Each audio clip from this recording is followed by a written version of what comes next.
ಒಂದು ಆಳವಾದ ಶಾಂತವಾದ ಕಾಡಿನಲ್ಲಿ ಒಂದು ಎತ್ತರವಾದ ಹಳೆಯ ಮರ ಇತ್ತು. ಆ ಮರದ ಮೇಲಿನ ಕೊಂಬೆಯಲ್ಲಿ ಒಂದು ಜ್ಞಾನಿಯಾದ ಗೂಬೆ ವಾಸಿಸುತ್ತಿತ್ತು. ಶಾಂತವಾಗಿ, ಎಚ್ಚರಿಕೆಯಿಂದ. ಸೂರ್ಯ ಅಸ್ತಮಿಸಿದಾಗ ಮತ್ತು ನಕ್ಷತ್ರಗಳು ಹೊಳೆಯಲು ಪ್ರಾರಂಭಿಸಿದಾಗ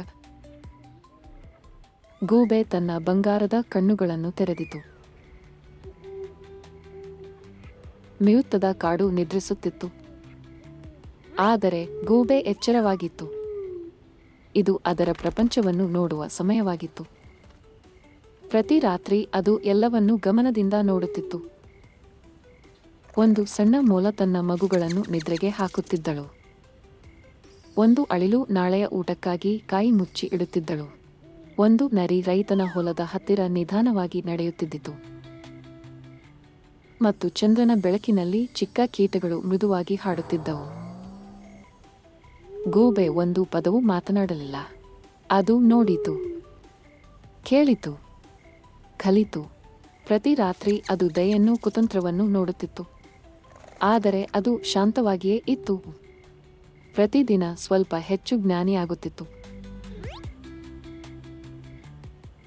ಒಂದು ರಾತ್ರಿ ಕಾಡು ಗದ್ದಲದಿಂದ ತುಂಬಿತು.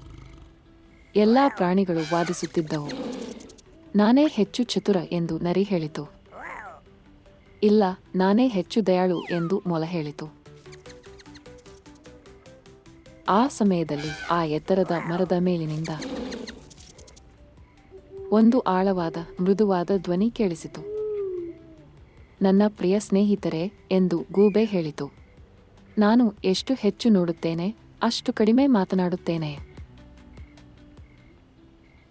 ನಾನು ಎಷ್ಟು ಕಡಿಮೆ ಮಾತನಾಡುತ್ತೇನೆ ಅಷ್ಟು ಹೆಚ್ಚು ಕೇಳುತ್ತೇನೆ. ನಾನು ಎಷ್ಟು ಹೆಚ್ಚು ಕೇಳುತ್ತೇನೆ ಅಷ್ಟು ಜ್ಞಾನಿಯಾಗುತ್ತೇನೆ. ಕಾಡು ಮೌನಗೊಂಡಿತು. ಚಂದ್ರನ ಬೆಳಕು ಪ್ರತಿಯೊಂದು ಮುಖದ ಮೇಲೂ ಮೃದುವಾಗಿ ಹೊಳೆಯಿತು. ಆ ರಾತ್ರಿ ನಂತರ ಪ್ರಾಣಿಗಳು ಮೃದುಸ್ವರದಲ್ಲಿ ಮಾತನಾಡಲು, ಹೆಚ್ಚು ಕೇಳಲು ಆರಂಭಿಸಿದವು. ಮತ್ತು ಆ ಗೂಬೆ ಹಾಗೆ ಜ್ಞಾನಿಗಳಾಗಲು ಪ್ರಯತ್ನಿಸಿದವು. ನಿಜವಾದ ಜ್ಞಾನ ಮಾತನಾಡುವುದರಲ್ಲಿ ಅಲ್ಲ, ಕೇಳುವುದರಲ್ಲಿ ಇದೆ. ಒಂದು ಹಸಿರನೆಯ ಕಾಡಿನಲ್ಲಿ ಕೋತಿ, ಜಿಂಕೆಮರಿ ಮತ್ತು ಆಮೆ ಮೂವರು ಒಳ್ಳೆಯ ಸ್ನೇಹಿತರಾಗಿ ವಾಸಿಸುತ್ತಿದ್ದರು. ಅವರು ಪ್ರತಿದಿನವೂ ಸೇರಿ ಆಟವಾಡುತ್ತಿದ್ದರು. ಕೋತಿ ಮರಗಳ ಮೇಲೆ ಹತ್ತಿ ಹಣ್ಣುಗಳನ್ನು ಕಿತ್ತು ತಂದು ಎಲ್ಲರಿಗೂ ಕೊಡುತ್ತಿತ್ತು. ಜಿಂಕೆಮರಿ ಹಸಿರು ಹುಲ್ಲು ತಂದು ಸ್ನೇಹಿತರ ಜೊತೆ ಹಂಚಿಕೊಳ್ಳುತ್ತಿತ್ತು. ಆಮೆ ನಿಧಾನವಾಗಿ ಕತೆಗಳನ್ನು ಹೇಳಿ ಎಲ್ಲರನ್ನೂ ನಗಿಸುತ್ತಿತ್ತು. ಅವರು ಯಾವಾಗಲೂ ಸಂತೋಷದಿಂದ ಇದ್ದರು. ಒಂದು ದಿನ ಜಿಂಕೆಮರಿ ಹುಲ್ಲನ್ನು ಹುಡುಕಲು ಹೋದಾಗ ಅದು ಬೇಟೆಗಾರನ ಬಲೆಗೆ ಸಿಕ್ಕಿಬಿಟ್ಟಿತು. ಜಿಂಕೆಮರಿ ಭಯಪಟ್ಟು ಅತ್ತಿತು ಮತ್ತು ಅಯ್ಯೋ, ಯಾರಾದರೂ ನನ್ನನ್ನು ಕಾಪಾಡಿ ಎಂದು ಕಿರುಚಿತು. ಅದನ್ನು ಕೇಳಿದ ಕೋತಿಯು ಆಮೆಯು ತಕ್ಷಣ ಓಡಿಬಂದರು. ಕೋತಿ ಬಲೆಯನ್ನು ಹರಿಯಲು ಪ್ರಯತ್ನಿಸಿತು. ಆದರೆ ಹಗ್ಗ ಬಹಳ ಬಲವಾಗಿದ್ದರಿಂದ ಸಾಧ್ಯವಾಗಲಿಲ್ಲ. ಅಷ್ಟರಲ್ಲಿ ಆಮೆ ಹೇಳಿತು, ನಾನು ನಿಧಾನವಾಗಿ ಕಚ್ಚಿ ಬಿಡುಗಡೆ ಮಾಡುತ್ತೇನೆ. ಆಮೆ ತನ್ನ ತೀಕ್ಷ್ಣವಾದ ಹಲ್ಲಿನಿಂದ ಹಗ್ಗವನ್ನು ಕಚ್ಚಿ ಮೆಲ್ಲಗೆ ಮೆಲ್ಲಗೆ ಜಿಂಕೆಮರಿಯನ್ನು ಬಿಡಿಸಿತು. ಜಿಂಕೆಮರಿ ಸಂತೋಷದಿಂದ ಕುಣಿದು ಆಡುವಂತಾಯಿತು. ಅಷ್ಟರಲ್ಲಿ ಬೇಟೆಗಾರ ಬಂದು ಬಿಟ್ಟ. ಆಮೆ ನಿಧಾನವಾಗಿದ್ದರಿಂದ ಅವನು ಅದನ್ನು ಎತ್ತಿಕೊಂಡನು. ಕೋತಿಯೂ ಜಿಂಕೆಮರಿಯೂ ಇಬ್ಬರು ಸೇರಿ ಜೋರಾಗಿ ಕೂಗಿದರು. ಬೇಟೆಗಾರ ಭಯಪಟ್ಟು ಆಮೆಯನ್ನು ಕೆಳಗೆ ಬಿಟ್ಟು ಓಡಿಹೋದನು.